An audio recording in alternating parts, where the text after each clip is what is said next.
بسم اللہ الرحمن الرحیم۔ کیا آپ جانتے ہیں کہ ایک بندر نے شراب بیچنے والے کے ساتھ ایسا عجیب انصاف کیا جو انسان بھی سوچ نہیں سکتا۔ حضرت ابو ہریرہ رضی اللہ تعالی عنہ سے مروی ہے کہ ایک کشتی میں ایک آدمی شراب بیچ رہا تھا اور اس میں پانی ملا رہا تھا۔ اس کے پاس ایک بندر بیٹھا ہوا تھا۔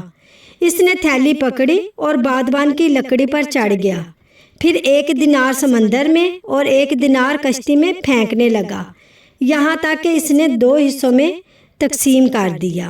اس واقعہ سے ہمیں یہ سبق ملتا ہے کہ دھوکہ دہی اور ملاوٹ کرنا اسلام میں سخت ناپسندیدہ ہے۔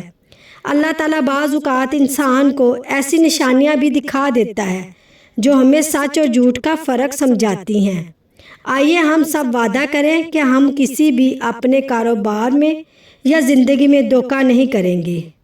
کیا آپ جانتے ہیں کہ کچھ نیک اعمال ایسے ہیں جن کا ثواب بہت جلد مل جاتا ہے؟ حضرت ابو ہریرہ رضی اللہ تعالیٰ عنہ روایت کرتے ہیں، نبی اکرم صلی اللہ علیہ وآلہ وسلم نے ارشاد فرمایا، جس اطاعت کا سب سے جلدی ثواب ملتا ہے وہ صلہ رحمی ہے۔ جس اطاعت کا سب سے جلدی ثواب ملتا ہے وہ صلہ رحمی ہے۔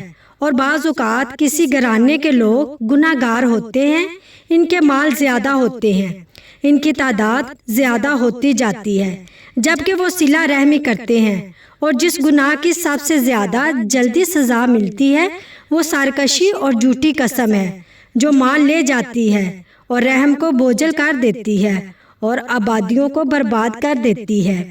اس حدیث میں ہمیں یہ سکھایا گیا ہے کہ رشتہ داروں کے ساتھ اچھا سلوک کرنے سے اللہ جلدی برکت اور ثواب دیتا ہے، جبکہ جھوٹ اور نافرمانی انسان کی زندگی میں نقصان اور بربادی کا سبب بنتی ہے۔